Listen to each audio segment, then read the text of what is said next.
In short તમારો question એવો છે કે પહેલાં તમે ક્વેશ્ચન પેપરની અંદર ટીક કરો છો અને 1 કલાક પછી OMRની અંદર ટીક કરો છો અને આ સમયગાળા દરમિયાન તમે ક્વેશ્ચન પેપર જે છે એની અંદર અમુક જે ન આવડતા હોય તો એને સ્ટાર કરીને રાખો કે ટીક કરીને રાખો કે જેના કારણે બીજી વાર ફરીથી એને જોઈ શકાય.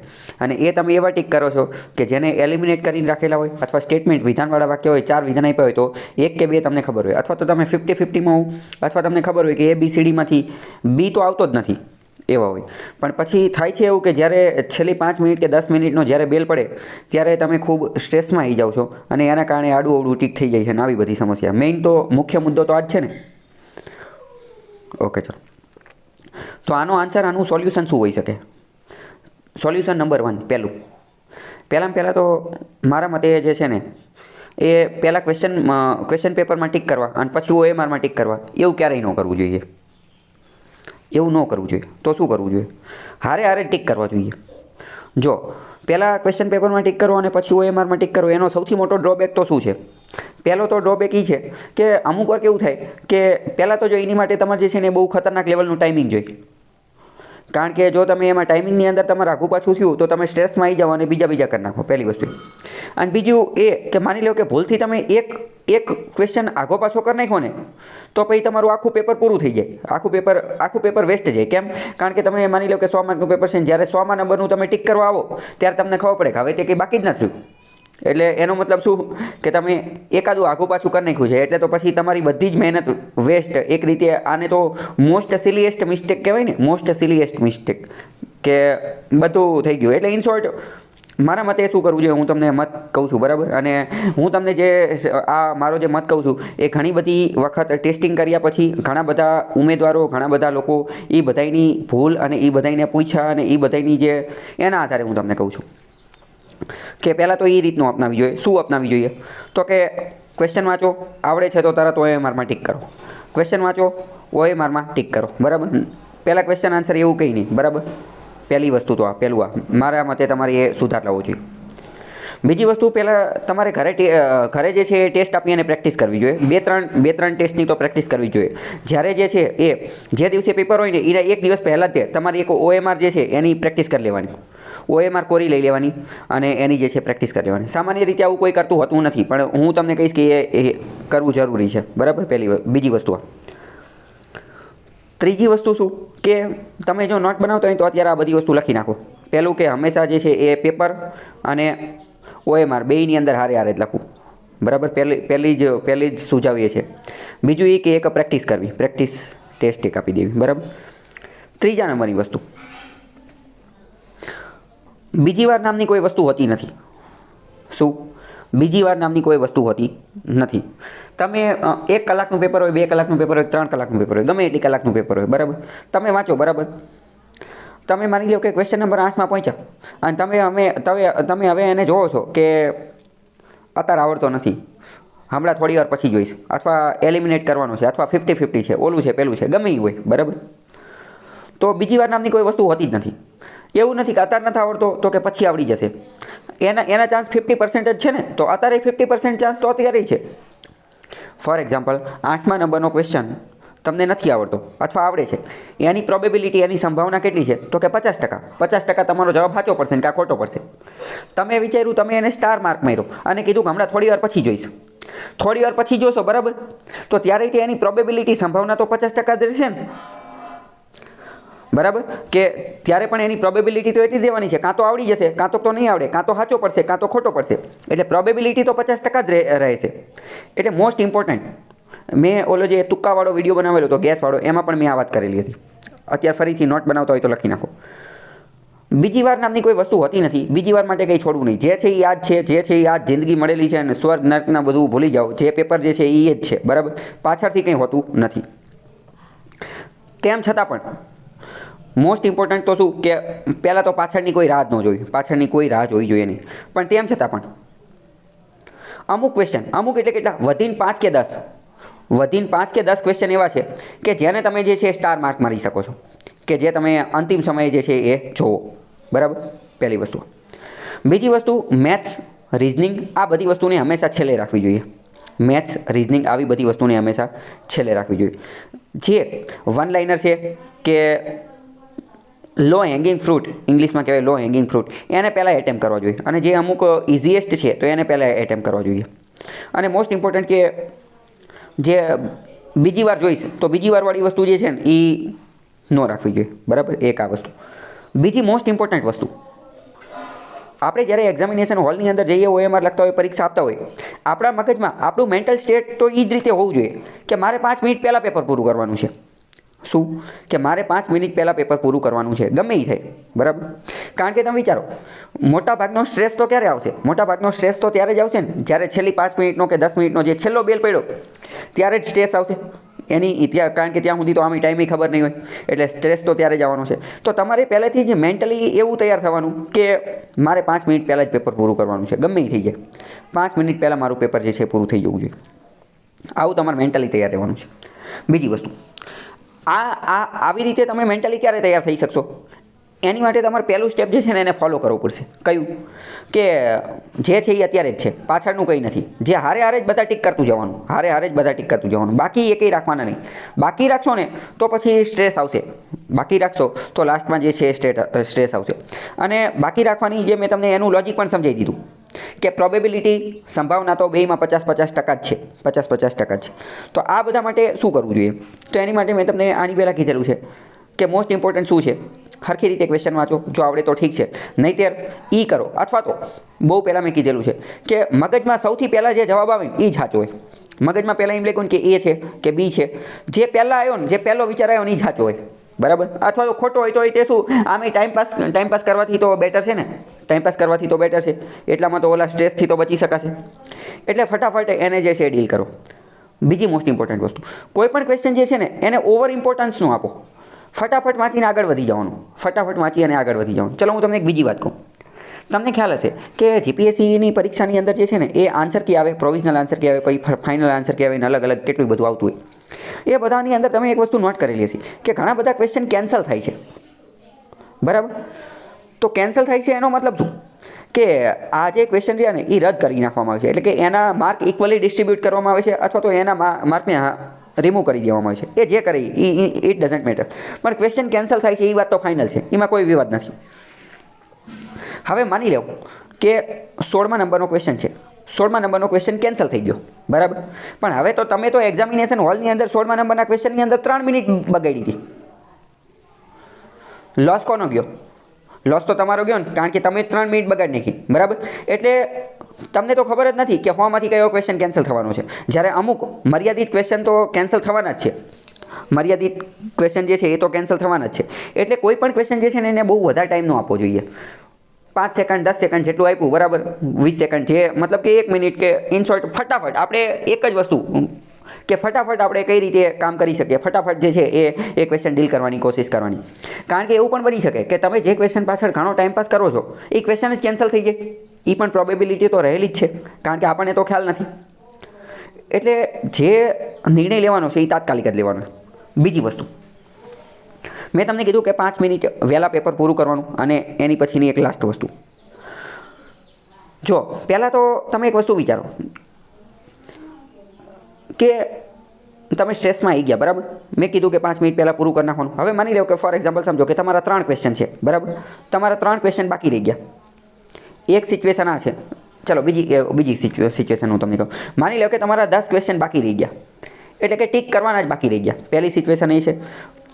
અથવા બીજી સિચ્યુએશન એ છે કે 10 ક્વેશ્ચન બાકી રહી ગયા પણ તમે ઈ કરી નાખો.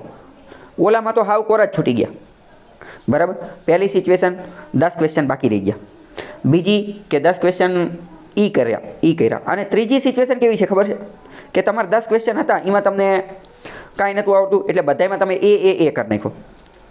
બધામાં એ કરી નાખો, ટાઈમ હતો નહીં. અને ચોથી સિચ્યુએશન કેવી છે કે તમે આખું પેપર પૂરું કર્યું, વાંચ્યું, અને એ સમયે at that state of mind, એ સમયે પરીક્ષાના માહોલની અંદર જે પ્રક્રિયા હતી એના અંતર્ગત ત્યારે તમને જે જવાબ સાચો લાગતો હતો ABCD, બરાબર, એના આધારે તમે એ એટેમ્પ કર્યું. આ ચોથી કન્ડિશન છે. બરાબર, મતલબ કે એટેમ્પ કર્યું એ સમયે આપણું એક્ટિવ માઇન્ડ, આપણા સક્રિય મગજની મદદથી. હવે તમે વિચારો, આ બધામાં સૌથી ખરાબમાં ખરાબ પરિસ્થિતિ કઈ છે?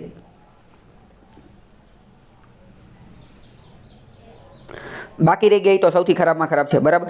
હવે તમે વિચારો સૌથી સારામાં સારી પરિસ્થિતિ કઈ છે? એટેમ્પ કર્યા, કારણ કે જે તમે એટેમ્પ કર્યા બરાબર, તો એ તો તમે તમારા એક્ટિવ માઇન્ડ સક્રિય મગજથી કરેલા છે ને, સક્રિય મગજથી. હવે જો તમે ઈ કર્યા તો તો એમાં ખાલી તમારા માઇનસ બચશે, બીજું કંઈ થશે નહીં. માની લો કે તમે બધામાં એ કરી નાખ્યા, તો એમાં તે તમારું માઇન્ડ તો એક્ટિવ રહ્યું નહોતું ને, એની એ રીતે પ્રોબેબિલિટી 0 પણ થઈ શકે છે, બરાબર. યા તો 50%, 25% રહે, કારણ કે 4 ઓપ્શનમાંથી એક સાચો જવાબ આવતો, એટલે તમારી પ્રોબેબિલિટી 25% રહે. જ્યારે ઓલામાં તો તમારી પ્રોબેબિલિટી વધી જશે. અને ઇન શોર્ટ એ બધું છોડો, તમે તમારા એક્ટિવ માઇન્ડથી એ બધું કામ કરેલું છે, ત્યારે તમને કોઈ સ્ટ્રેસ નહીં હોય કે એવું કંઈ નહીં હોય. તો મોસ્ટ ઇમ્પોર્ટન્ટ શું? હંમેશા મગજમાં એક વસ્તુ, પેપર પૂરું કરવાનું છે. સામ દામ દંડ ભેદ, બાય હુક ઓર ક્રૂક, ગમે એ રીતે થાય, પેપર પૂરું કરવાનું છે. એની માટે તમારે એ જ ઓલું રાખવાનું કે 5 મિનિટ પહેલાં આપણું પેપર પૂરું થઈ જવું છે. અને અત્યારે હવે મેં તમને જે લોજિક સમજાવ્યું, એના આધારે જ્યારે તમે પેપર પહેલી જ વાર લખતા હશો, ક્વેશ્ચન આન્સર જ્યારે ડીલ કરતા હશો, ત્યારે તમે બીજી વાર કંઈ રાખવાનું નથી કે ભાઈ જે છે એ અત્યારે જ છે, બરાબર. એક આટલી વસ્તુ યાદ રાખવાનું. બીજું એ મગજમાં જે છે ને એક એવું સેટ કરી નાખવાનું કે જો છેલ્લી ઘણી બધી વાર કે હું અમુક લોકો હોય કે છેલ્લી 5 મિનિટની અંદર જે છે એ બહુ વિચારતા હોય ને, ઓલું સ્ટ્રેસમાં આવી જતા હોય ને, ગમે એ ટીક કરી નાખતા હોય. એક વસ્તુ મગજમાં જે છે ને ફિટ કરી નાખો. એ સત્ય છે કે અસત્ય છે એ તો આપણે સાબિત નથી કરી, પણ એવું તમારે મેન્ટલી એવું વિચાર લેવાનું કે જો છેલ્લી 5 મિનિટમાં કાંઈ હું ટોપર નહીં બની જાઉં, અને છેલ્લી 5 મિનિટમાં કાંઈ હું પાસ નહીં થઈ જાઉં, બરાબર. પહેલી વસ્તુ. બીજી વસ્તુ તમારે એ વિચાર લેવાનું, અમુક વાર તમે કીધું ને કે આપણે અમુક વાર અમુક ક્વેશ્ચન જે છે ને એને સ્ટાર માર્ક રાખી અને છેલ્લે માટે રાખતા હોઈએ છીએ, બરાબર. તો તમારે એ સમયે તમારે એવું વિચાર લેવાનું કે આ એક જ ક્વેશ્ચનથી કંઈ હું મેરિટમાં આવી નહીં જાઉં, અને એક જ ક્વેશ્ચનથી કંઈ હું મેરિટમાંથી નીકળી નહીં જાઉં. હા, પોસિબિલિટી છે, આવી જશો, નહીં આવી જાઉં, પણ તમારે મેન્ટલી એવું વિચારવાનું કે આ એકથી હું નહીં આવી જાઉં કે એકથી હું રહી નહીં જાઉં. કેમ? કારણ કે એવું બની શકે ને કે માની લો કે તમે એમાં ઘણો ટાઈમ બગાડ્યો અને હાલો તમે મેરિટમાં આવી ગયા, પણ એનાથી બેટર બીજી પોસિબિલિટી એવું પણ હોઈ શકતી હતી ને કે એની બદલે તમે બીજા ક્વેશ્ચનમાં ટાઈમ આપી શકતા હતા, અને બીજો જે સારો ક્વેશ્ચન હતો, જે ઇઝી ક્વેશ્ચન હતો કે જે તમે એટેમ્પ કરી શકતા હતા, તો તમે આજે એક માર્ક જે લેવા માટે અહીંયા જે ફાંફા મારતા હતા, તો એ તો તમને બીજી જગ્યાએ સરળતાથી મળી જતો હતો. એવું પણ બની શકે કે નહીં? તો આપણે અર્થનું ઇન્ટિરિયર, આંતરિક સંરચના જોઈ હતી, ક્રસ્ટ, મેન્ટલ અને કોર. મેન્ટલની અંદર અપર મેન્ટલ અને લોઅર મેન્ટલ, અને કોરની અંદર આઉટર કોર અને ઇનર કોર, આવી વસ્તુ જોઈ હતી, આવી અલગ અલગ વસ્તુ જોઈ હતી. તો હવે આમાં કેવું છે કે આની જે ઇન્ટિરિયર, આંતરિક સંરચના જે છે ને, એની અંદર અમુક પ્રકારની ડિસકન્ટિન્યુટી જોવા મળે છે. ડિસકન્ટિન્યુટી કે વિક્ષેપતા જોવા મળે છે, અમુક પ્રકારની વિક્ષેપતા. કારણ કે કેવું હોય કે એક લેયર છે અને બીજું લેયર છે, તો બંનેની વચ્ચે જે છે એ અમુક પ્રકારની ડિસકન્ટિન્યુટી, અસમાનતા, વિક્ષોભતા જોવા મળે. તો એ જે વિક્ષોભતા જે છે ને એને અમુક નામ આપેલું છે. એ નામ આપણે યાદ રાખવાનું છે, ફેક્ચ્યુઅલ બાબત છે, ગોખવાનું જ છે, ગમે ત્યારે ગમે એ નામ પૂછાઈ જાય, બરાબર. તો બધાની વચ્ચે શું શું છે એ તમારે યાદ રાખવાનું. એની માટે એક સૂત્ર છે, લખી નાખો તમે. CMR good leader, CMR good leader, CMR good leader. લાઇનમાં જ છે, આ મેં તમને કીધી. ક્રસ્ટ, મેન્ટલ, કોર પહેલેથી લઈને તો લાઇનમાં છે. તો C એટલે કે કોન્રેડ ડિસકન્ટિન્યુટી, M એટલે મોહો ડિસકન્ટિન્યુટી, R એટલે કે CM પછી R એટલે કે રેપિટી ડિસકન્ટિન્યુટી, ગુડ એટલે કે G ગુટેનબર્ગ ડિસકન્ટિન્યુટી, અને L એટલે કે લેહમેન ડિસકન્ટિન્યુટી, બરાબર. કોન્રેડ, મોહો, રેપિટી, ગુટેનબર્ગ અને લેહમેન. કોન્રેડ, મોહો, રેપિટી, ગુટેનબર્ગ અને લેહમેન. CMR ગુડ લીડર, એના આધારે તમારે યાદ રાખવાનું છે, બરાબર. હવે સમજીએ કે કોન્રેડ ક્યાં છે. તો કે કોન્રેડ તો પહેલાં જ છે, સૌથી પહેલી તે કોન્રેડ છે, બરાબર. ક્રસ્ટની આજુબાજુ, ક્રસ્ટની ઉપર, બરાબર.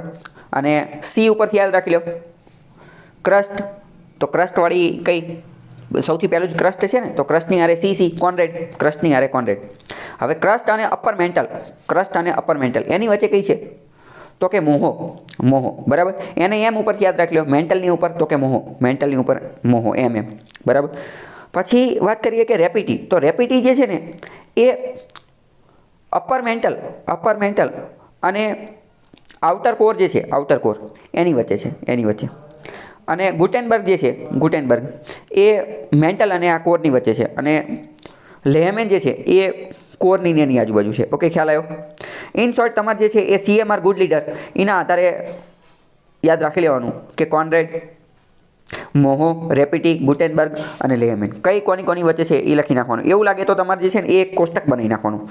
કેવું કોષ્ટક બનાવવાનું? એક્ઝામની અંદર જ તે કોષ્ટક જે છે એ બનાવી નાખવાનું. કેવું કે સૌથી પહેલાં તો ક્રસ્ટ, પછી અપર મેન્ટલ, પછી લોઅર મેન્ટલ, પછી ઇનર કોર, અને પછી આઉટર કોર.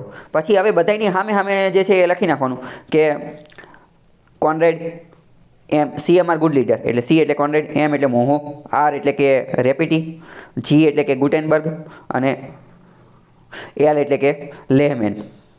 ઓકે, એવી રીતે તમારે બધાની સામે જે છે એ લખી નાખવાની, એટલે તમને બધી ડિસકન્ટિન્યુટી જે છે એ મળી જશે. ખ્યાલ આવ્યો કે ન આવ્યો? હવે બીજું છે ધ ફોસ્ફરસ સાયકલ. ક્વેશ્ચન તમે પૂછેલો હતો કે આપણે ફોસ્ફરસ સાયકલ જે છે એ પણ જોઈ લઈએ. ફોસ્ફરસ ચક્ર, તો આમાં કેવું હશે? સાયકલ ગમે ત્યાં લાગુ પડે તો એનો મતલબ શું કે જૈવિક એટલે કે સજીવ અને અજૈવિક એટલે કે નિર્જીવ, એ બંનેને જોડતી જે કડી હશે, તો કે ફોસ્ફરસ શું છે? ફોસ્ફરસ એક નિર્જીવ એ બાયોટિક વસ્તુ છે. તો જ્યારે શરીરની અંદર ઘૂસવું હશે તો એક સાયકલના માધ્યમથી ઘૂસવું હશે, તો એ આખી પ્રક્રિયાને ફોસ્ફરસ સાયકલ કહે છે. કે ફોસ્ફરસ નિર્જીવ છે, ધીમે ધીમે સજીવની અંદર જશે અને સજીવ વળી પાછું મૃત્યુ પામશે, એટલે વળી પાછો એ નિર્જીવ બની જશે. તો એ આખી વસ્તુ છે. તો ફોસ્ફરસ કઈ રીતે આવે, શું છે, ઓલું પેલું, એ બધી વસ્તુ આપણે જોઈએ. તો પહેલાં તો ફોસ્ફરસ જે છે ને એ કઈ જગ્યાએ હોય? તો કે પથ્થરની અંદર ફોસ્ફરસ હોય. પથ્થર જે છે ને એનું જ્યારે વેધરિંગ થાય એટલે કે ખવાણ થાય ને ધોવાણ થાય એટલે એમાંથી ફોસ્ફરસ જે છે એ છૂટું પડે. ફોસ્ફરસ એક પ્રકારનું મિનરલ્સ એટલે કે એક ક્ષાર પ્રકારની વસ્તુ છે.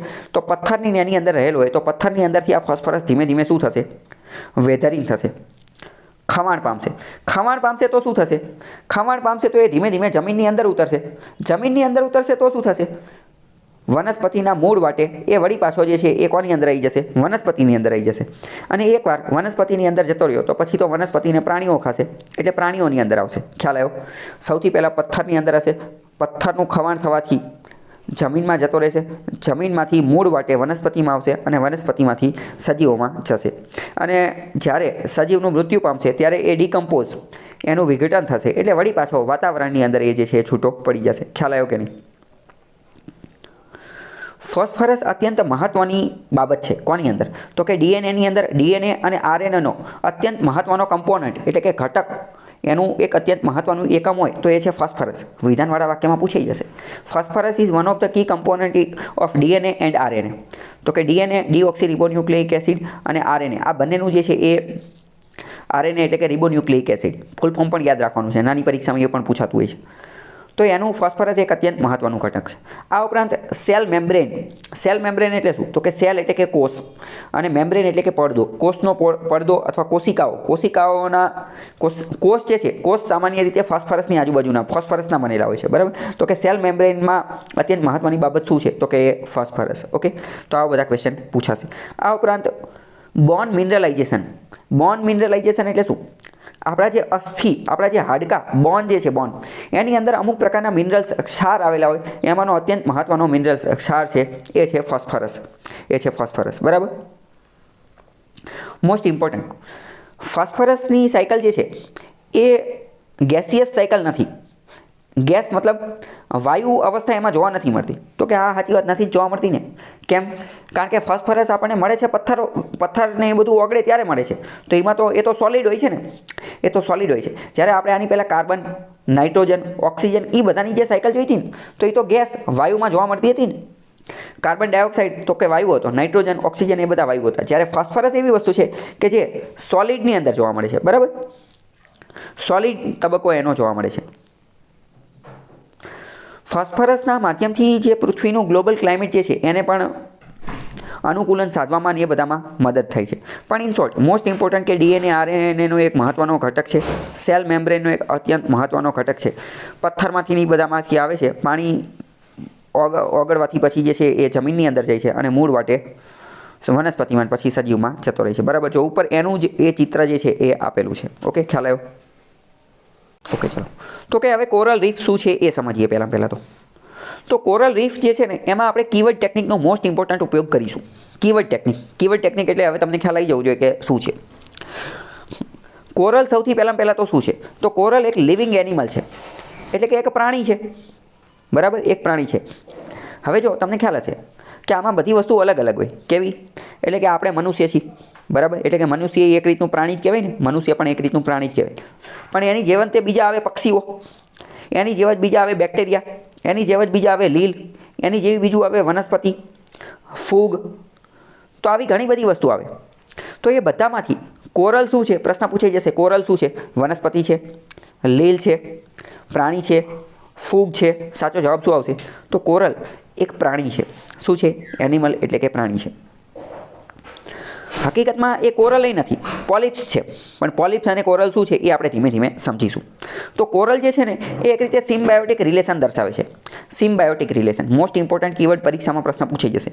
સિમ્બાયોટિક રિલેશન દર્શાવે છે. કોની વચ્ચે કે જોઈએ, પણ એની માટે પહેલાં એકદમ છેલ્લા પાના ઉપર આવી જાઓ કે સિમ્બાયોટિક રિલેશનનો મતલબ શું થાય એ આપણે સમજવું પડશે. સિમ્બાયોટિક રિલેશન એટલે કે સહસંબંધ. આ એવો સંબંધ છે કે જેમાં બંનેને ફાયદો થાય. સિમ્બાયોટિક રિલેશન એટલે કેવો? તો કે જેમાં બંનેને ફાયદો થાય એવો. બરાબર. પેજ નંબર 31માં આવી જાઓ. એને મ્યુચ્યુઅલિઝમ પણ કહેવાય. મ્યુચ્યુઅલિઝમ કે જેમાં બંનેને ફાયદો થાય. જેમ કે ચલો ફૂલ છે, ફૂલમાંથી મધમાખી જે છે, મધમાખી એ પોતાનો રસ ચૂસે છે, તો એમાં ફૂલને પણ ફાયદો થશે, એટલે કે પ્લાન્ટ વનસ્પતિને પણ ફાયદો થશે અને મધમાખીને પણ ફાયદો થશે. તમને એવું લાગશે કે મધમાખીને ફાયદો થાય, તો ખબર પડી ગઈ કે મધમાખીને ફૂલનો રસ મળી જાય. પણ ફૂલ પ્લાન્ટ છોડને શું ફાયદો થાય? તો છોડને એ ફાયદો થાય, તમને ખ્યાલ હશે કે વનસ્પતિના માધ્યમથી ફૂલનું પ્લાન્ટ છોડનું પ્રજનન થતું હોય છે. પોલિનેશન પરાગનયનની પ્રક્રિયા થતી હોય છે. કારણ કે મધમાખી જે છે એ ફૂલ ઉપરથી ફૂલની એક પરાગરજ લઈ અને બીજા ફૂલ ઉપર જાય ત્યારે એ પરાગરજને અહીંયા પ્લાન્ટ કરતી હોય છે, અહીંયા છોડતી હોય છે. એટલે આવી રીતે ફૂલની અંદર જે છે એ પ્રજનન જે છે એ થતું હોય છે. બરાબર. તો આ શું થયું? બંનેને ફાયદો થયો. એને કહેવાય મ્યુચ્યુઅલિઝમ અથવા સિમ્બાયોટિક. પહેલી વસ્તુ સિમ્બાયોટિક વસ્તુ ખબર પડી ગઈ. જો દરેક સજીવોની વચ્ચે જે છે ને એ સહજીવન હોય. સહજીવન દરેક સજીવનો, બે અલગ અલગ સજીવનો જે છે ને એ સંબંધ હોય. એક સજીવનો બીજા સજીવ હારે સંબંધ હોય. તો આ સંબંધ અલગ અલગ પ્રકારનો હોય. એક સિમ્બાયોટિક પ્રકારનો સંબંધ કે જેમાં બંને સજીવને શું થશે? ફાયદો થશે. જેને મ્યુચ્યુઅલિઝમ પણ કહેવાય કે જેમાં બંનેને ફાયદો થશે. બરાબર. એક આ પ્રકાર થયો. બીજો એક પ્રકાર આવે કોમેન્સાલિઝમ. બીજો એક પ્રકાર શું આવે? કોમેન્સાલિઝમ. કોમેન્સાલિઝમનો મતલબ શું થાય? કોમેન્સાલિઝમનો મતલબ એમ થાય કે એકને ફાયદો થાય પણ બીજાને કાંઈ ન થાય, ફાયદોય ન થાય, નુકસાનય ન થાય, એ એમને એમ પડ્યું રહે. કોમેન્સાલિઝમનો મતલબ શું થાય? કે એમાં એકને ફાયદો થાય અને બીજાને કાંઈ ફેર ન પડે, ફાયદો પણ ન થાય અને નુકસાન પણ ન થાય. તો એનું ઉદાહરણ કયું? તો કે એનું ઉદાહરણ માની લો કે આજે એક મિનિટ, પ્રાણીઓ જે છે ખાસ કરીને તો ગાય, ભેંસ એ બધા. બરાબર. તો ગાય ને ભેંસ ને એ બધાના છાણ હોય. બરાબર. ગાય માની લો કે પોદડો કરે તો એની અંદર જે છે એ ઘણા બધા સજીવો, સૂક્ષ્મ જીવો જોવા મળતા હોય. તો એ જે સૂક્ષ્મ જીવો જે છે તો એને તો પોતાનો ખોરાક મળી ગયો, પણ શું ગાયને કંઈ નુકસાન થયું? ગાયને કંઈ ફેર પડ્યો? ફાયદો કે નુકસાન? તો કે ગાયને જ કંઈ ફેર નથી પડ્યો. તો એને કહેવાય કોમેન્સાલિઝમ. કોમેન્સાલિઝમ. બરાબર. ખ્યાલ આવ્યો? અને ત્રીજા નંબરની વસ્તુ છે પેરાસિટિઝમ. પેરાસિટિઝમ એને પેરાસાઇટ પણ કહેવાય. પેરાસાઇટને ગુજરાતીમાં કહેવાય પ્રજીવ. એક્ઝેક્ટ ગુજરાતીમાં એને કહેવાય પરોપજીવી. પરોપજીવી એટલે શું? બીજા ઉપર રહીને જીવનાર. બરાબર. થોડા ટાઈમ પહેલાં સાઉથ કોરિયન એક મૂવી હતી પેરાસાઇટ, એને ઓસ્કાર એવોર્ડ મળેલો હતો. પેરાસાઇટનો મતલબ શું થાય? પેરાસાઇટ જે છે ને એ સિમ્બાયોટિકથી એકદમ વિરોધી છે. સિમ્બાયોટિકમાં બેયને ફાયદો થતો હતો. પેરાસાઇટમાં શું થશે? એકને ફાયદો થશે પણ બીજાને નુકસાન થશે. એકને ફાયદો થશે જ્યારે બીજાને નુકસાન થશે. કઈ રીતનું? તમને ખ્યાલ હશે કે નાના બાળકો હોય ને એમને કરમિયા થઈ ગયા હોય, પેટની અંદર જીવડા થઈ ગયા હોય, ઈયળ ને એવું બધું જોવા મળતું હોય. તો આ જે કરમિયા જે છે શું છે? એ પેરાસાઇટ છે. મતલબ કે કરમિયાને પોષણ ક્યાંથી મળે? તો કે બાળક જે છે એ ખોરાક ખાય ને એમાંથી મળે. તો આના કારણે બાળકનું તો નુકસાન થયું ને. જે પોષણ બાળકને મળવાનું હતું એ કરમિયાને મળી ગયું. ખ્યાલ આવ્યો? તો આને પેરાસાઇટ કહેવાય. ઇન શોર્ટ એ બધું છોડો, આ બધામાં મોસ્ટ ઇમ્પોર્ટન્ટ હોય તો એક તો આ સિમ્બાયોટિક અને પેરાસાઇટ. પેરાસાઇટમાં એકને ફાયદો થશે, બીજાને નુકસાન થશે. સિમ્બાયોટિકમાં બંનેને ફાયદો થશે. ખ્યાલ આવ્યો કે ન આવ્યો? ઓકે. તો હવે આપણે વાત કરીએ કે કોરલ રીફ્સ. પહેલા પાના ઉપર આવી જાઓ. એ સિમ્બાયોટિક રિલેશન દર્શાવે છે. તો હવે સિમ્બાયોટિક રિલેશન છે એટલે તમને એ તો ખબર પડી ગઈ કે આની અંદર ટોટલ બે અલગ અલગ પ્રકારના સજીવ હશે. તો બે સજીવ કયા છે એ સમજીએ. એક સજીવ છે પોલિપ્સ નામનું, એક સજીવ છે પોલિપ્સ નામનું, અને બીજું છે ઝૂઝેન્થેલી. બે અલગ અલગ સજીવ છે, એક પોલિપ્સ અને એક ઝૂઝેન્થેલી. પોલિપ્સ છે ને, પોલિપ્સ એ પ્રાણી છે. પોલિપ્સ છે ને એ પ્રાણી છે. હકીકતમાં પોલિપ્સ એ જ કોરલ છે. કોરલનું બીજું નામ પોલિપ્સ છે. બે વચ્ચે શું તફાવત છે હમણાં ખબર પડશે. કોરલ એ જ પોલિપ્સ છે. બરાબર. તો પોલિપ્સ પ્રાણી છે. જ્યારે ઝૂઝેન્થેલી એ શું છે? એ એક પ્રકારની એલ્ગી એટલે કે એક પ્રકારની લીલ છે. આટલું ખબર પડી ગઈ. કોરલ રીફ એ બે સજીવો વચ્ચે સિમ્બાયોટિક રિલેશન સહજીવન દર્શાવે છે. કોની વચ્ચે? લીલ અને પ્રાણી વચ્ચે. લીલ કોણ છે? જૂ જેન્થેલી. પ્રાણી કોણ છે? પ્રાણી કોણ છે? તો કે પોલિપ્સ અથવા કોરલ. આટલી વસ્તુ ખબર પડી ગઈ. હવે અત્યારે જ આપણે વાત થઈ કે આમાં બંનેને ફાયદો થતો હશે, તો એ બંનેને શું ફાયદો થાય એ સમજીએ. તો એક બાજુ લીલ છે અને એક બાજુ પ્રાણી એટલે કે સજીવ છે, બરાબર. તો હવે તમે વિચારો કે શું લીલ જૂ જેન્થેલી નામની લીલ જે છે એ પોતાનો ખોરાક જાતે બનાવશે? આપણે બહુ પહેલાં વાત થઈ ગઈ હતી કે લીલ જે છે લીલ એ પ્રકાશ સંશ્લેષણની મદદથી પોતાનો ખોરાક જાતે બનાવી શકે છે. તો લીલ પોતાનો ખોરાક જાતે બનાવશે. તો લીલ પોતાનો ખોરાક જે જાતે બનાવશે એ જ ખોરાક આ પ્રાણી પોલિપ્સ કોરલને મળી જશે. એટલે એક રીતે પોલિપ્સ કોરલને ન્યુટ્રિયન્ટ, પોષક, એનર્જી, ઉર્જા, ખોરાક, ફૂડ મળી જશે. કોના માધ્યમથી? જૂ જેન્થેલી જે પ્રકાશ સંશ્લેષણ કરશે, જૂ જેન્થેલી નામની લીલ જે પ્રકાશ સંશ્લેષણ કરશે એના માધ્યમથી. તો પોલિપ્સનો ફાયદો થઈ ગયો. ચલો રેડી વાત છે. તો કે હવે લીલને શું ફાયદો થયો? જૂ જેન્થેલીને શું ફાયદો થયો? તો જૂ જેન્થેલીને એ ફાયદો થયો, પોલિપ્સ જે છે ને એ કઠણ પ્રકારના હોય, ચૂનાના પથ્થર જેવા હોય. એની જે સેલ, એનું જે કવચ જે છે ને એ હાર્ડ હોય, પથ્થર જેવું હોય. તો લીલ જે છે ને એને રહેવા માટે જગ્યા મળી જશે, હેબિટેટ મળી જશે, રહેઠાણ મળી જશે. કારણ કે લીલ જો સમુદ્રની અંદર એકદમ નીચે હોય, એકદમ ડીપ ઊંડે જતી રહે, તો ત્યાં તો ખોરાક બની જ ન શકે ને. તમને એવું લાગે ત્યાં કેમ ન બને? કારણ કે આ પ્રકાશ સંશ્લેષણની મદદથી ખોરાક બનાવે છે. તો સૂર્યપ્રકાશ તો પહોંચવો જોઈએ ને. તો સૂર્યપ્રકાશ તો ઉપર જ પહોંચશે, 200 મીટર સુધી જ પહોંચશે. આપણે ઓલરેડી આ બધું સમજી ગયા છીએ, બરાબર. તો લીલને રહેઠાણ, હેબિટેટ, નિવાસ સ્થાન પૂરું પાડવાનું કામ કોણ કરશે? પોલિપ્સ કરશે. આટલું ખબર પડી કે ન પડી? ફરીથી વસ્તુ કહી દઉં. એક બાજુ આ કોરલ રીફ શું છે? તો કે એ બે સજીવો વચ્ચેનો સિમ્બાયોટિક રિલેશન છે. કયા બે સજીવ? એક સજીવ છે લીલ, લીલનું નામ છે જૂ જેન્થેલી. બીજા સજીવનું નામ છે પોલિપ અથવા એનું જ બીજું નામ છે કોરલ. લીલનો શું ફાયદો? કે લીલને રહેવા માટે રહેઠાણ, જગ્યા, હેબિટેટ મળી જાય. પોલિપ્સનો શું ફાયદો? તો એને ન્યુટ્રિયન્ટ, પોષક તત્વો, ખોરાક જે છે એ મળી જાય. ખ્યાલ આવ્યો કે ન આવ્યો? બસ, તો એ જ વસ્તુ અહીંયા જે છે એ લખેલી છે, બરાબર. હવે આ જે છે એ કોરલના અમુક ફોટા ને એ બધું આપેલું છે કે કોરલ કેવા દેખાય ને એ બધી વસ્તુ, બરાબર. આ જો નીચે પણ એનો વ્યવસ્થિત ફોટો આપેલો છે. હવે આપણને ખબર પડી ગઈ કે કોરલ જે છે ને, કોરલ એટલે કે પહેલાં તો એ હશે પોલિપ્સ. એ શું છે? એ સજીવ છે. સજીવ છે. તો એનું જે છે મૃત્યુ થાય. સજીવ હોય તો મૃત્યુ થવાનું જ છે. તો એનું જ્યારે મૃત્યુ થશે તો એનું સ્કેલેટન એટલે શું? તો કે એનું કંકાળ, એનું હાડપિંજર જે છે એ અહીંયા જ રહેશે. તો એનું એક હાડપિંજર રહેશે, એનું હાડપિંજર અહીંયા રહેશે. તો એની ઉપર બીજો પોલિપ્સ આવી જશે. એ બીજા પોલિપ્સનું પણ મૃત્યુ થશે તો એનું હાડપિંજર અહીંયા રહેશે. એની ઉપર ત્રીજો આવશે, ચોથો આવશે. તો અહીંયા એક રીતે આપણે લોથલને આપણે શું કહીએ છીએ? માઉન્ડ એટલે કે લાશનો ઢગલો. તો એવી રીતે અહીંયા પણ કંકાલ, પોલિપ્સ નામના કંકાલનો ઢગલો થાય છે. પોલિપ્સના કંકાલ, એના હાડપિંજરનો ઢગલો થાય છે. તો કે હા થાય છે ને. તો આ જે પોલિપ્સનો જે હાડપિંજરનો જે ઢગલો થાય ને, એ જે ઢગલો બની જાય ને ત્યારે એને કોરલ કહેવાય. જો એ એકલું હોય તો એને પોલિપ્સ કહેવાય. એકલું હોય તો શું કહેવાય? પોલિપ્સ. પણ એ ઢગલો બની જાય એટલે કોરલ થઈ જાય. મેં તમને પહેલાં કીધું હતું કે પોલિપ્સ અને કોરલ બે એક જ છે, પણ હવે બેનો તફાવત ખબર પડી ગઈ. હવે વાત કરીએ કે આ જે કોરલ જે છે ને એ વ્હાઇટ હશે, એટલે કે એકદમ ક્લિયર, પારદર્શક હશે. એકદમ વ્હાઇટ, ક્લિયર. એનો કોઈ રંગ નથી, રંગવિહીન છે. પરંતુ લીલ એલ્ગી જે છે એનો રંગ છે. કેવો રંગ છે? એ તો ગમે લાલ, પીળો, લીલો, બ્લુ, ગમે એ રંગ હોઈ શકે. તો પોલિપ્સને જ્યારે આપણે જોઈએ ને ત્યારે આપણને એ કલરફુલ દેખાય છે, પરંતુ પ્રશ્ન પૂછાઈ જશે કે આ રંગ કોના આધારે છે? તો કે એ રંગ એનો ખુદનો નથી, પણ લીલનો રંગ છે. ખ્યાલ આવ્યો? જૂ જેન્થેલી પ્રકારની લીલ જે છે એનો રંગ છે. ઓકે, ખ્યાલ આવ્યો? તો હવે અત્યારે મેં તમને સમજાવ્યું કે પોલિપ્સ જે છે, પોલિપ્સ એ એકદમ નાના સજીવો છે કે એ સજીવ હોય છે, જીવે છે, મોટા થાય છે અને પછી મરી જાય છે. એટલે એમનું જે સ્કેલેટન, એમનું બોડી, એમનું હાડપિંજર, એમનું કંકાલ અહીંયા રહે છે. એ કંકાલ જે છે એ કેલ્શિયમ કાર્બોનેટનું બનેલું હોય છે. કેલ્શિયમ કાર્બોનેટ એટલે કે CaCO3, જેને એકદમ દેશી ભાષામાં કહેવાય ચૂનાનો પથ્થર. બહુ પહેલાં આપણે સમજી ગયા હતી કે ચૂનાનો પથ્થર એ સમુદ્રમાં જ મળે. સમુદ્રની અંદર કેલ્શિયમને લેવા દેવા છે, બરાબર, કેલ્શિયમ.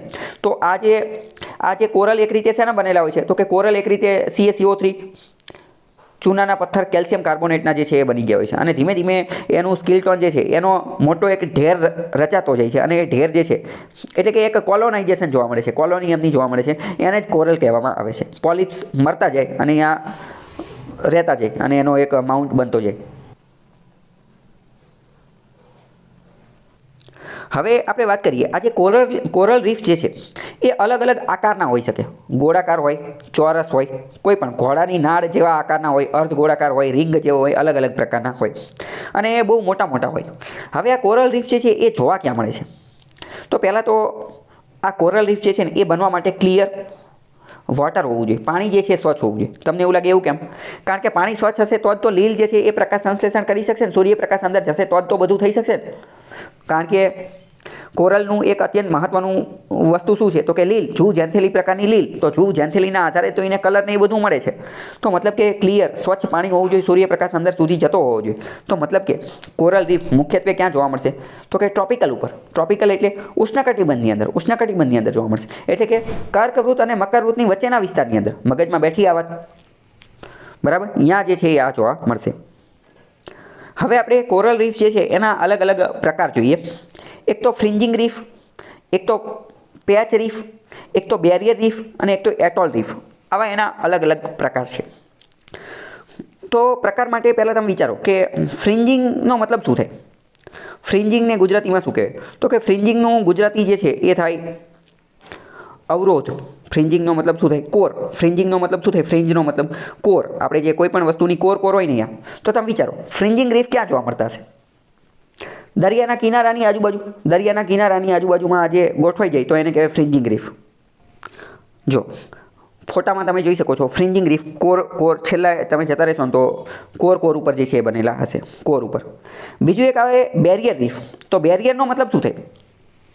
તો કે બેરિયરનો મતલબ થાય અટકાવવું, અવરોધ ઊભો કરો, અટકાવવું. તો જ્યારે કોઈ એક પાણી કે એવું કોઈ એક વસ્તુ એની ધીમે ધીમે ગોળાકાર આકારે કેવી રીતે અવરોધ ઊભો કરેલો હોય તો એને કહેવાય બેરિયર રીફ. અને એટોલ મોસ્ટ ઇમ્પોર્ટન્ટ વારંવાર પૂછે તો એટોલ જે છે એ ગોળાકારના હોય, ગોળ આકારની અંદર, રિંગ જેવા આકારના અથવા ઘોડાની નાળ જેવા આકારના હોય. તો આ એના અલગ અલગ પ્રકાર છે, બરાબર? અને આ જે કોરલ રીફ જે છે ને એ હકીકતમાં આખા સમુદ્રનો માત્ર 0.1% વિસ્તાર જ ધરાવે છે. 0.1% વિસ્તાર જ ધરાવે છે. પરંતુ આમનું કામકાજ જે છે એ બહુ નેક્સ્ટ લેવલનું છે. કેમ? કારણ કે આમના કારણે 25% જેટલા ફ્લોરા એન્ડ ફોના જે છે ને એ બધાને ન્યુટ્રિયન્ટ અને એમની આખી ઇકોસિસ્ટમ જે છે એને પૂરું પાડવાનું, પોષણને એમની આખી ઇકોસિસ્ટમ જે છે એ જાળવવાનું કામ કરે છે.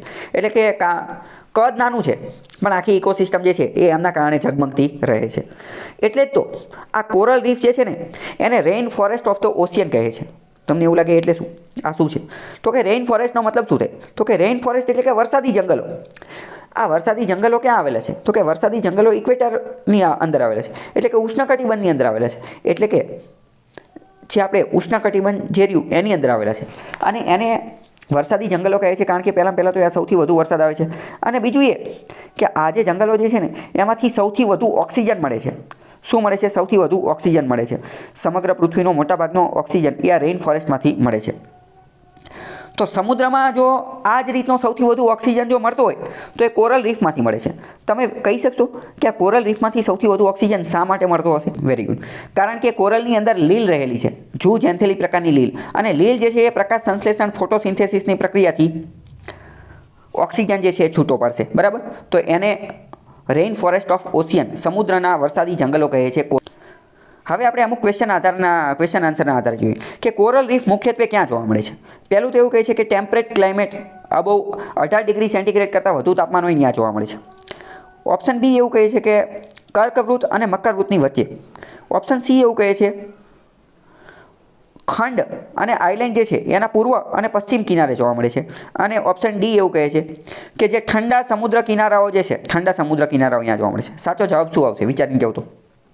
Tropic of Cancer and Tropic of Capricorn કર્કવૃત અને મકરવૃતની વચ્ચે જોવા મળે છે. ચલો એની નીચે બીજો ક્વેશ્ચન જોઈએ. ગ્રેટ બેરિયર રીફ એ શું છે? ગ્રેટ બેરિયર રીફ એ શું છે? તો હું તમને કહી દઉં અત્યારે. તે ગ્રેટ બેરિયર રીફ જે છે વિશ્વના સૌથી મોટા પરવાળાના ખડકો. જો આ કોરલ રીફ મેં તમને કહી દીધું, એને ગુજરાતીમાં કહેવાય પરવાળાના ખડકો. હવે તમને ખબર પડી જવી જોઈએ કે શબ્દ પરવાળાના ખડકો શા માટે વાપરો. ખડકો શબ્દ એટલા માટે વાપરો કારણ કે પોલિપ્સ જે છે એનું સ્કેલેટન એમનું બોડી જે છે એ કંકાલ જે છે એ ભેગું થાય છે, એની ઉપર બીજું કંકાલ ત્રીજું કંકાલ એવું આવે છે અને આ કંકાલ હકીકતમાં CaCO3 ચૂનાનો પથ્થર કેલ્શિયમ કાર્બોનેટનું બનેલું હોય છે, એટલે પરવાળાના ખડકો એવો શબ્દ વાપરો. બરાબર. તો પૃથ્વી ઉપર દુનિયામાં સૌથી મોટા પરવાળાના ખડકો ઓસ્ટ્રેલિયાની અંદર આવેલા છે, પેસિફિક ઓશિયનની અંદર, પ્રશાંત મહાસાગરની અંદર. ઓસ્ટ્રેલિયા, પેસિફિક ઓશિયન, પ્રશાંત મહાસાગર, અને એનું નામ છે great barrier reef. Great barrier reef. બરાબર. તો ગ્રેટ બેરિયર રીફ શું છે? તો કે કોરલ રીફ નિયર ઓસ્ટ્રેલિયા. ઓસ્ટ્રેલિયાની નજીક આવેલા કોરલ રીફ છે. બરાબર. પ્રશ્ન પૂછાઈ જશે કે એ ક્યાં આવેલા છે? તો કે ઓસ્ટ્રેલિયાની અંદર. અને ઓસ્ટ્રેલિયાની અંદર પણ ખાસ કરીને વાત કરીએ તો ક્વીન્સલેન્ડની નજીકના વિસ્તારમાં, ક્વીન્સલેન્ડ જે છે, ક્વીન્સલેન્ડ અહીંયા આવેલા છે. બરાબર. હવે ભારતની અંદર આપણે એક દ્વીપ આવેલો છે, લક્ષદ્વીપ. લક્ષદ્વીપ. તો લક્ષદ્વીપ હકીકતમાં શું છે? તો લક્ષદ્વીપ જે છે ને એ હકીકતમાં એક્યુમ્યુલેશન ઓફ કોરલ રીફ, અલગ અલગ કોરલ રીફ જે છે ને એ બધી ભેગી થઈ છે ને એના આધારે તો આ ટાપુ બન્યો છે. લક્ષદ્વીપ ખરેખરમાં આખો ટાપુ તે કોરલ રીફથી બનેલો છે. ખ્યાલ આવ્યો કે ન આવ્યો? પ્રશ્ન પૂછાઈ જશે. ચલો બીજા અમુક ક્વેશ્ચન જોઈએ કે which of the following is a coral island. નીચેનામાંથી કયો કોરલ આઇલેન્ડ છે? ન્યૂ મૂર, કાર નિકોબાર, લક્ષદ્વીપ કે આંદમાન? કયો છે? કહી શકશો ખરા તમે? કોરલ આઇલેન્ડ કયો છે? અત્યારે તો આપણે જોયું કે કોરલ આઇલેન્ડ એ લક્ષદ્વીપ છે. લક્ષદ્વીપ આખો ટાપુ જે છે, લક્ષદ્વીપ આખો ટાપુ એ કોરલથી બનેલો છે. લક્ષદ્વીપ એવી રીતનો એક ટાપુ બનેલો છે. લક્ષદ્વીપનું કેપિટલ જે છે એ કવરતી છે, કવરતી, અને એ અરબ સાગરની અંદર આવેલો છે, અરબ સાગરની અંદર. ચલો હવે બીજો એક ક્વેશ્ચન છે કે which of the following is not a lagoon lake. Lagoon એટલે શું? તો કે લગૂન આપણે જોયું હતું કે લગૂન શું હતું? તો કે લગૂન એ પણ એક રીતનો કોરલ રીફ જ હતો. લગૂન એ પણ એક રીતનો કોરલ રીફ હતો. પહેલાં તમે સમજો લગૂન શબ્દનો મતલબ શું થાય. લગૂનને પણ તમે બેરિયર અવરોધક સાથે અટકાવી શકો. બેરિયર અવરોધક સાથે અટકાવી શકો. લગૂન એક પ્રકારની એવી વસ્તુ છે, ફોર એક્ઝામ્પલ સમજો સમુદ્ર છે. બરાબર. સમુદ્ર. પણ હવે સમુદ્રની અંદર માની લો કે ગોળાકાર દિવાલ બનાવી નાખી હોય. સમુદ્રની અંદર ગોળાકાર દિવાલ બની નાખ્યું તો શું થાય? સમુદ્રની બહારનું પાણી અલગ રહેશે અને એ ગોળાકાર દિવાલની અંદર, એટલે કે એ ગોળાની અંદર એ કૂવા જેવું બની જશે. એ કૂવાનું પાણી અલગ રહેશે. એવું થશે કે નહીં થાય? તો કે હા, એવું થશે. તો આને જ લગૂન કહેવાય. આ જ વસ્તુને જે છે લગૂન કહેવાય.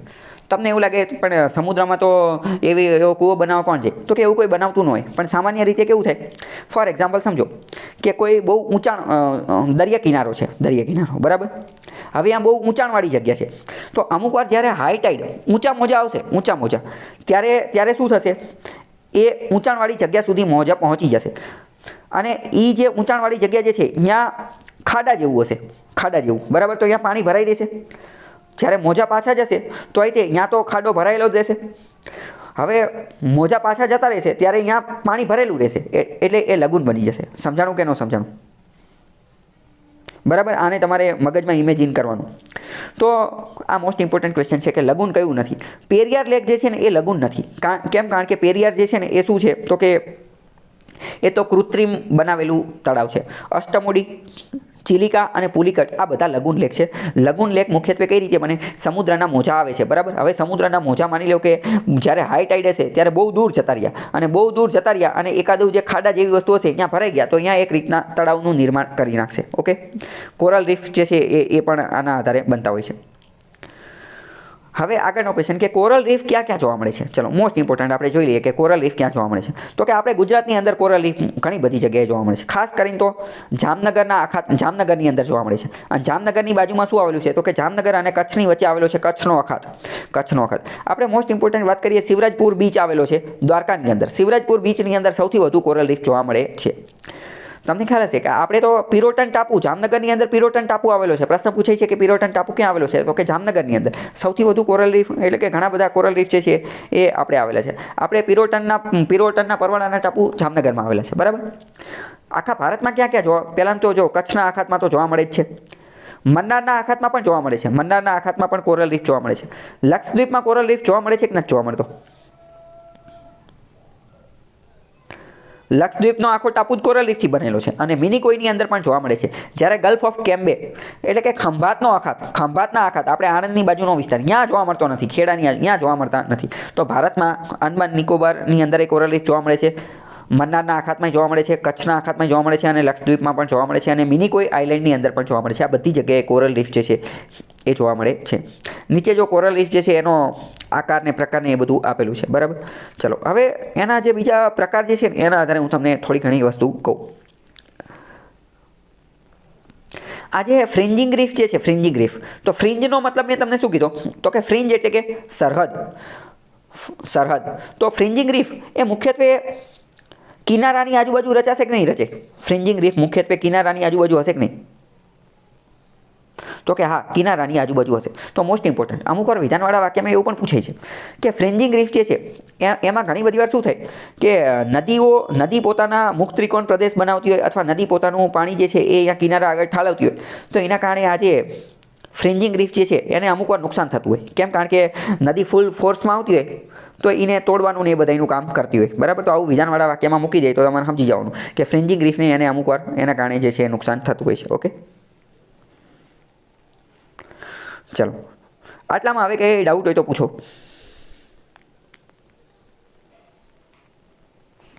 હવે જો આપણે સમજી લીધું કે કોરલ રીફ શું છે, તો કે કોરલ રીફ જે છે એ એક રીતના ટાપુ છે અથવા એક રીતનું સજીવ છે જેમાં બે હોય સિમ્બાયોટિક રિલેશનને એ બધું દર્શાવતો હોય.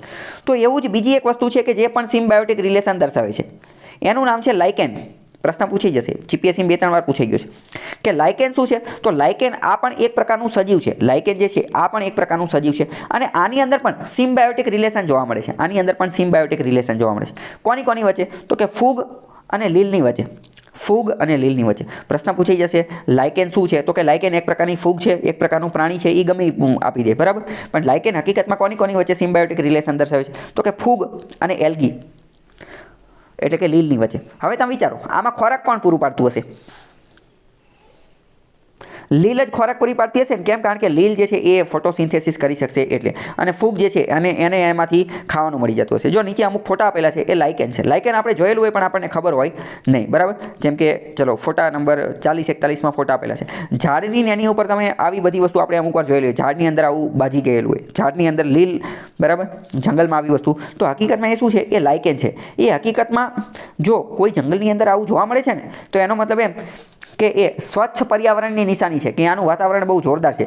જો લાઇકેન ડાઉન થઈ રહી છે, લાઇકેનનું પ્રમાણ ઘટી રહ્યું છે, તો એનો મતલબ એમ કે પર્યાવરણ બગડી રહ્યું છે, બરાબર. તો લાઇકેન સિમ્બાયોટિક રિલેશન ધરાવે છે ફંગસ, ફૂગ અને લીલની વચ્ચે. આ વસ્તુને અમુક વાર જે છે એ બેક્ટેરિયા પણ કહેતા હોય છે, બરાબર. ફંગસ અને એલ્ગી, આ ક્વેશ્ચન આવા બધા જે છે એ પૂછાઈ શકે છે.